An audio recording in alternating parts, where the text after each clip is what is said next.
Jafar express അട്ടിമറിച്ച് പാകിസ്ഥാനിലെ നിരവധി സൈനികരെ ബലൂചിസ്ഥാനിലെ പോരാളികൾ കൊന്നതിനു ശേഷം വലിയ ഒരു നീക്കമാണ് പാകിസ്ഥാൻ പട്ടാളം നടത്തിയത്.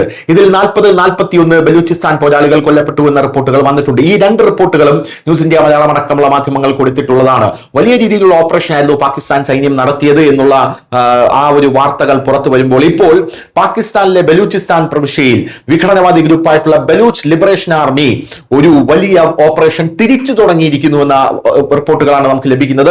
ഓപ്പറേഷൻ ഹെറോഫ് എന്നാണ് ഈ റിപ്പോർട്ടിന്റെ പേര്. അതായത് പാകിസ്ഥാൻ ആർമിയെ തുടച്ചു നീക്കാനായി അവർ തുടങ്ങിയിരിക്കുന്ന ഓപ്പറേഷൻ ഹെറോഫ് ഇപ്പോൾ അവിടെ സജീവമായി തുടങ്ങിയിരിക്കുന്നു എന്ന റിപ്പോർട്ട് ലഭിക്കുന്നു.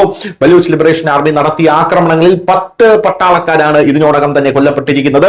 സുരക്ഷാ സേന നടത്തിയ പ്രത്യാക്രമണത്തിൽ 37 പേരെയാണ് കഴിഞ്ഞ ദിവസം വധിച്ചിരുന്നത്. 5 ജില്ലകളിലായി 12ലധികം കേന്ദ്രങ്ങളിലാണ് ഒരേ സമയം ആക്രമണം ഉണ്ടായത് എന്നുള്ളതാണ്.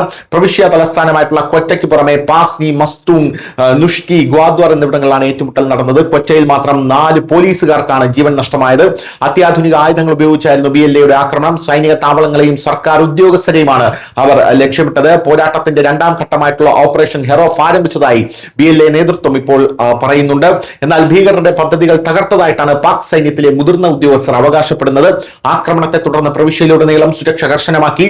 പ്രധാന നഗരങ്ങളിൽ സേനാ വിഭാഗങ്ങളെ വിന്യസിച്ചു. സാധാരണക്കാർക്ക് പരിക്കേറ്റതായ റിപ്പോർട്ടുകളില്ല. മേഖലയിൽ ഇപ്പോഴും സുരക്ഷിത സംഘർഷാവസ്ഥ തുടരുകയാണ്. ധാതു സമ്പന്നമായ ബലൂചിസ്ഥാനിൽ ദശാബ്ദങ്ങളായി തുടരുന്ന വിഘടനവാദി പ്രക്ഷോഭങ്ങളുടെ തുടർച്ചയാണ് ഈ ആക്രമണമെന്നാണ് ഇപ്പോൾ പാകിസ്ഥാൻ സൈന്യം പറഞ്ഞിരിക്കുന്നത്. News desk news India Malayalam.